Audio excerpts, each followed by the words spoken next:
ایک مسئلہ جو ہے کالے لباس کا ہے، ماشاءاللہ آج آپ بھی کالی پگڑی باندھے میں، تو مسئلہ یہ ہے کہ کالی جو پگڑی باندھی ہوئی ہے نا، بعض تو آپ لوگوں میں سے کئیوں نے پہنا ہوا ہے، ہاں ماشاءاللہ کافی لوگ پہنے ہوئے اب تو لوگ جان بوجھ کے پہنتے ہیں۔ اچھا جیسے آپ 4 دن اونٹ قربان کر کے نا جان بوجھ چوتھے دن کرتے ہیں تاکہ مردہ سنت زندہ ہو، تو ہمارے بھی بھائی اکثر جو ہے نا وہ محرم میں مردہ سنت کو زندہ کرتے ہیں، فائدہ ہی محرم میں کرنے کا ہے، اچھا ٹھیک ہے نا، چونکہ جب جس میں مردہ ہوئی ہے اسی میں زندہ کرنی چاہیے۔ اچھا مسئلہ اس میں یہ کہ جو اہل تشیع ہیں وہ پہلے عشرے میں کالا لباس پہننا پریفیئر کرتے ہیں، پسند کرتے ہیں، اور کچھ لوگ تو پورے 10 دن ہی پہنتے ہیں۔ میں ایک مسجد میں نماز پڑھا تھا، وہاں مفتی صاحب نے جو اہل سنت سے تعلق رکھتے ہیں مکتب فکر دیوبند سے، انہوں نے ایک نیا فتویٰ دیا، انہوں نے کہا کہ ان 10 دنوں میں کالا لباس پہننا ناجائز اور حرام ہے۔ نیا فتویٰ نہیں، یہ پرانا ہی ہے۔ تو اب یہ مطلب ہم کلرز پہ بھی لڑ رہے ہیں کہ یار بلیک کلر وہ کہہ رہا ہے پہننا ہے، وہ کہہ رہا ہے نہیں پہننا ہے، ایک ناجائز حرام کہہ رہا ہے، ایک بالکل کہہ رہا ہے کہ یہ اسی طریقے سے جیسے الیاس قادری صاحب جب گرین پگڑی پہنتے تھے تو کہتے تھے ایک ہی پگڑی کیوں، ایک ہی کیوں، اوڑوں قابو ہی نہیں آ رہے، اننے رنگ نہیں پائیاں نے، تو کہتے ہیں یار ایک ہی رنگ برنگے بیٹھے ہیں۔ تو یہ وہی ہے کہ آٹا گوندے ہلدی کیوں ہے، آٹا گوندتے وقت ہلنا تو پڑتا ہے۔ اب یہ آپ آ جائیں کالے لباس کے اوپر، پہلی بات ہے کہ آپ یہ طے کر لیں کہ آپ نے بابی بننا ہے یا کتابی بننا ہے، آپ نے وابی بننا ہے یا علمی بننا ہے۔ نہ میں وابی نہ میں بابی، میں ہوں مسلم علمی کتابی۔ نبی صلی اللہ علیہ وآلہ وسلم کالی پگڑی استعمال کرتے تھے، بخاری مسلم میں موجود ہے کہ فتح مکہ کے موقع پہ جب آپ داخل ہوئے، صحیح مسلم کے الفاظ ہیں، کالی پگڑی آپ کے سر پہ تھی۔ بخاری میں آپ صلی اللہ علیہ وسلم کی وفات کے دنوں کا جو آخری خطبہ ہے اس میں ہے کہ آپ کالی کلر کی آپ نے پٹی اپنے سر کے اوپر لپیٹی ہوئی تھی۔ کالی کملی تو آپ نے سنی ہے، پنجتن پاک والی جو حدیث ہے مسلم کی، اما عائشہ والی، کہ کالی چادر آپ نے اوڑی تھی جس میں حسن و حسین مولا علی کو لیا آپ نے اور سیدہ فاطمہ کو۔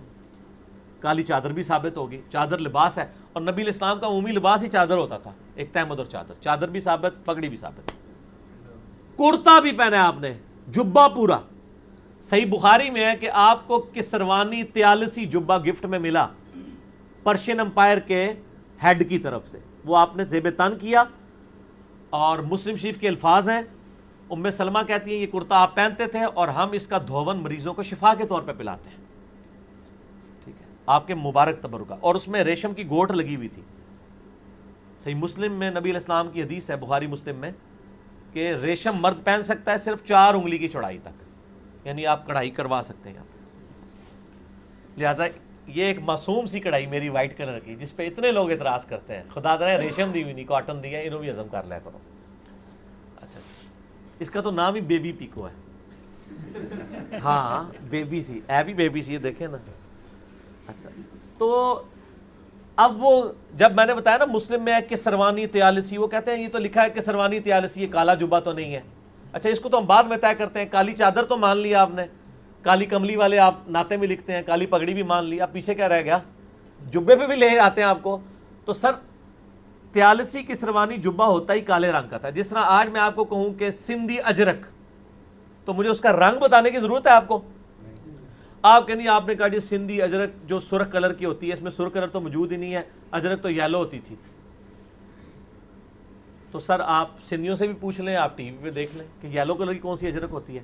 اس طرح کسروانی طیالسی جبہ جو ہے وہ کالا جبہ ہی ہوتا تھا، جھنڈا تو کالا ہوتا تھا آپ صلی اللہ علیہ وسلم کا، کالا بھی ہے سفید بھی ہے، اور جھنڈے میں کالے کلر کا فائدہ یہ ہوتا تھا نا، یعنی میل خورا ہوتا ہے کالا کلر نا، تو وہ اس لیے بھی کالا کلر استعمال کیا جاتا ہے۔ لہذا یہ ٹانگیں نہ لایا خدا کے لیے، میں بول رہا ہوں، میں یعنی زیادہ اس پوزیشن میں ہوں، آپ تھوڑا صبر کر کے بیٹھیں، کچھ نہیں ہوتا، اپنی عادتیں موقوف کریں۔ آپ لوگوں کی کسی بھی حرکت کی وجہ سے میری زبان کی روانی ٹوٹ جاتی ہے۔ دروشی پڑھیں، اللہم صلی علی محمد وعلی آل محمد کما صلیت علی ابراہیم وعلی آل ابراہیم انک حمید مجید، اللہم بارک علی محمد وعلی آل محمد کما بارکت علی ابراہیم وعلی آل ابراہیم انک حمید مجید۔ تو یہ کوئی رافضیوں کا طریقہ نہیں ہے، آپ جو ہے وہ کالا لباس پہنیں اور 10 محرم پہ ماتم نہ کر کے سنی ہونے کا ثبوت دیں۔ اور میں اس پہ عرض بھی کر دیتا ہوں، بخاری مسلم میں حدیث ہے، ام حبیبہ کے جب والد فوت ہوئے، ابو سفیان رضی اللہ تعالیٰ عنہ حضور کی بیوی ہیں، وہ جب فوت ہوئے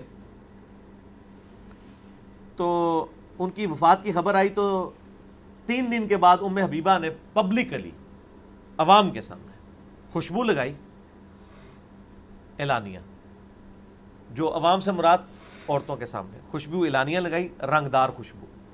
تو عورتوں نے کہا، جس طرح آج بھی کہتی ہیں ہائی نہیں پیڑی ہے ایک ہے تیرا تو پیو مرا ہے، تو عورتوں نے بھی کہا کہ آپ کا تو والد مرا ہے 3 دن پورے. انہوں نے میں نے کہا جان بوجھ کے لگائی ہے، کیونکہ میں نے نبی صلی اللہ علیہ وآلہ وسلم سے یہ بات سنی، جو عورت اللہ اور یوم آخرت پر ایمان رکھتی ہے اس کے لیے یہ جائز نہیں کہ 3 دن سے زیادہ کسی پر سوگ کرے. سوگ کی کیفیت میں آپ کو پتہ نا وہ ایک معاملہ بالکل ڈیفرنٹ ہوتا ہے. غم تو پوری زندگی نہیں ختم ہو سکتا. صحابہ کرام 50 سال بعد بھی حضور کا ذکر کرتے تھے تو آنسو آ جاتے تھے. یہ مطلب نہیں ہے کہ وہ سوگ کرتے تھے. غم تو نہیں ختم ہو سکتا. یہ میں اس لیے کہہ رہا ہوں کہ سوگے حسین نہ کرے، غم حسین تو ختم نہیں ہو سکتا نا، وہ تو موجود ہے. تو انہوں نے کہا میں نے تمہیں یہ بتانا تھا کہ آپ صلی اللہ علیہ وسلم نے فرمایا کہ جو عورت اللہ اور یوم آخرت پر ایمان رکھتی ہے اس کے لیے حلال نہیں کہ کسی پر بھی 3 دن سے زیادہ سوگ کرے سوائے اپنے خاوند کے 4 مہینہ 10 دن بس. تو یہ ام حبیبہ نے جان بوجھ کے ایسا عمل کیا کہ لوگوں کے 14 طبق روشن ہو. سر آپ بھی جان بوجھ کے نا محرم میں کالا لباس پہن کے نا تو اہل حدیث کی مسجد کی پہلی سب میں نماز پڑھا کریں، کالی پگڑی کالا لباس پہن کے. اور یہاں پہ لوگ کرتے ہیں.